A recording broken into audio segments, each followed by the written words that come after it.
Okay, hello everyone. This is the second part of them oscillation. And previous video we just show we get the solution, not complete solution. We get the we assume the solution of them oscillation is the exponential decay function times the oscillating function, and we put the x back into the equation and find the beta and omega. And beta, okay, beta, yeah, I think the slide doesn't show what beta it is. Yeah, maybe I should. Okay, add this. Okay, we find the beta is b over 2m. That's the beta. And one thing I want to address is, okay, in the further discussion, I think I will make the okay, I will call B over M is a reciprocal of tau. Okay, and tau I call it relaxation time. Relaxation time. Okay, I call it the relaxation time. Tau is relaxation time. And B over M is the reciprocal of the relaxation time. Okay, and actually you can check the unit because previously it said that B minus velocity equal to a force, right? So what's the unit of B? Okay, the unit of B is actually equal to F over V. Okay, right? And what is the unit of F? Okay, it's a mass. Let's use kg times meter and second square, right? And what is the unit of velocity? Okay, it's a meter over second. Okay, so what's the unit of B? Okay, it's F over M. F over M, okay, we can divide it, I think it's a kg over second. So B over M, what's the unit of B over M? Just divide it by mass, so it's 1 over second. Okay, B over M is 1 over second. The unit of B is 1 over second. Okay, so I call B over M is a it's a reciprocal of relaxation time. Okay, and if you have large B, if you have large B, that means the relaxation time is small. Yeah, that makes sense. If B is large, that means you have large damp force, and you have large damp force, and then that makes your system damp to. That's what dampen the oscillation very fast, right? Larger B means larger damping force, and then it means you have the short time. You have shorter time to dampen the oscillation. That will make the relaxation time small. Okay. Okay, so that's just one thing I have to address is B over M. Well, if further, I call it one reciprocal of the relaxation time. Okay, so okay, and after getting these results, we can classify the three type of oscillation. Okay, three type of not oscillation, three type of damp oscillation: under damp, critical damp, and over damp. And for this damping, I think we need okay, I need okay, write down the equation I just got. Okay, so the solution is A times exponential 2 tau over minus t, right? 2 tau over, yep, and times omega t plus phi. And the omega angular frequency is natural frequency square minus b over 2m squared. B over 2m, right? B over 2m. Yeah, B over 2m. Okay, first of all, okay, is omega 0 natural frequency square is greater than 2m over b. It's called under damped. Okay, so let's see if omega, let's see this equation, is omega 0 square plus, this is not square, I think, yeah.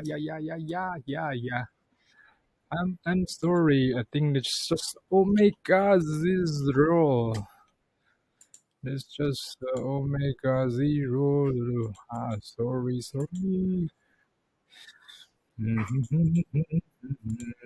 Ah, Sorry, let me change this. It should be omega 0. Sorry about this. Omega, not this one. Omega, omega.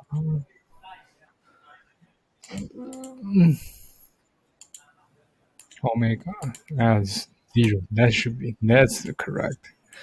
Okay, so okay, let me modify this. Let me modify this. Okay. Okay, let's say if our natural frequency is greater than v over 2m, this omega is greater than 0. Okay, let's tell you omega is greater than 0. Okay, let's look at if omega is greater than 0 is some constant times t.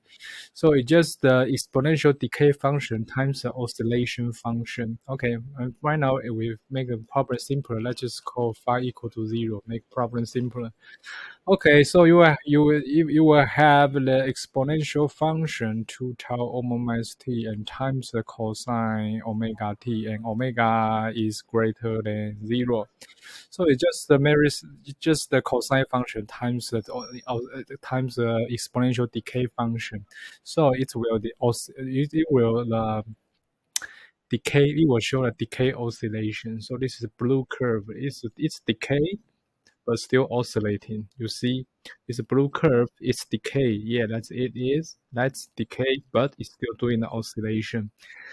This is not what we really want. Okay, because what we want in damped oscillation is damped oscillation as soon as possible. Okay, so let's look at the second situation. If omega 0 is equal to b over 2m, that will tell you something. That means omega is 0.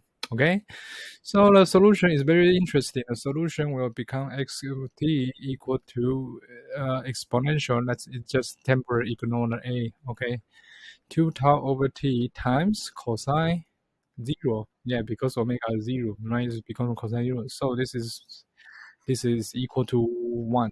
Okay, so you will see it just become an exponential decay function. If omega 0 equal to b over 2m, your solution just an exponential decay function. Like look at this red curve. Yeah, this red curve is just an exponential decay function. Yeah, that it really is. And it's very good.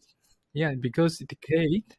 It's decay. That's what we want. We want the oscillation decayed as soon as possible, and then and eventually the oscillation goes to 0. That's what we want.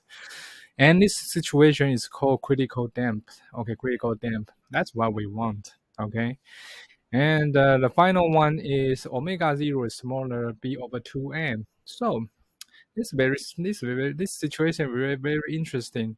So if omega 0 is smaller than b over 2m, okay. So very interesting. Omega will become is a complex number. It will be a complex number. This will be a complex number. Maybe I like call it A and I. Okay, I is not the I. I is equal to square root of -1. Okay. Yeah, because look, let's just back to this situation. Okay, omega 0 is smaller than b over 2m. So that means omega 0 square is smaller than b over 2m square. So this will become negative number. The square root of negative number, okay, the square root of negative number is square root of a negative number. Yeah, I hope you on your high school tell you about this. When you have the square root of a negative number, it will give you a complex number, right? So the omega will become a complex number. It's a constant times a constant and I. Okay, I is square root of -1. And in that situation, what happened? So your function will be like exponential function times a cosine function and omega t, and let's make the phi 0, phase constant 0, makes easier. So, and omega is a complex number. And if you have a cosine is a a cosine number, a cosine, and this inside is a complex number. What will happen? What will happen? It's a it's kind of math problem. Okay, I think maybe you. I'm not sure because this is video, so I don't have time to give you think. That's a very simple case. That's a provide very simple case. If I have a cosine function and inside it's let's say we have we just call 5I. Okay, I is not I is square root of -1. Cosine 5I. What is cosine 5I means? Okay, let's use a trick here. Cosine, let's use, okay, cosine x is equal to 1 over 2 to exponential ix plus exponential minus ix, right? Remember this is called Euler formula because Euler formula tell you exponential ix equal to cosine x plus I sine x. This Euler formula, yeah. Once I have to address one more time, I is square root of -1. Okay. So if you use this Euler formula, you can represent the cosine x become a addition of two exponential function. Okay, let's say, okay, if you put the 5I into there, what will happen? It will become it's exponential -5 plus exponential 5. Actually, it's a hyper cosine function. It's a hyper cosine function. Hyper cosine function. Hyperbolic cosine. Hyperbolic cosine function. Yeah, hyperbolic cosine function. Cos sine sin. Hyperbolic cosine function. Okay, that doesn't matter. Okay, if you that just tell you, just want to show you. Once we have a complex number in your cosine, once we have a complex number in your cosine function, this will become exponential function. Okay, once omega is a complex number, it's just the exponential 2 tau omega minus t times the exponential function. Exponential function. Okay, if you have exponential times exponential function times the exponential function, yeah, that will become another exponential function.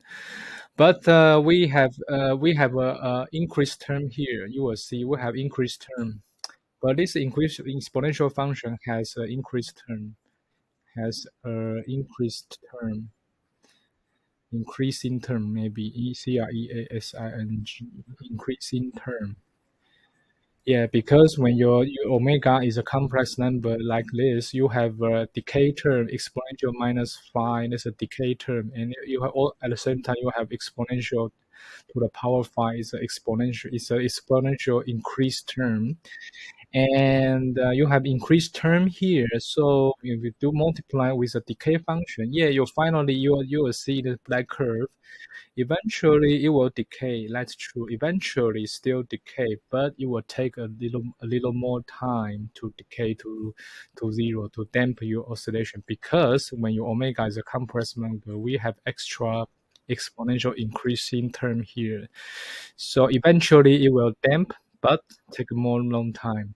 So the critical damp situation is the ideal situation we want, because you see these three different situations.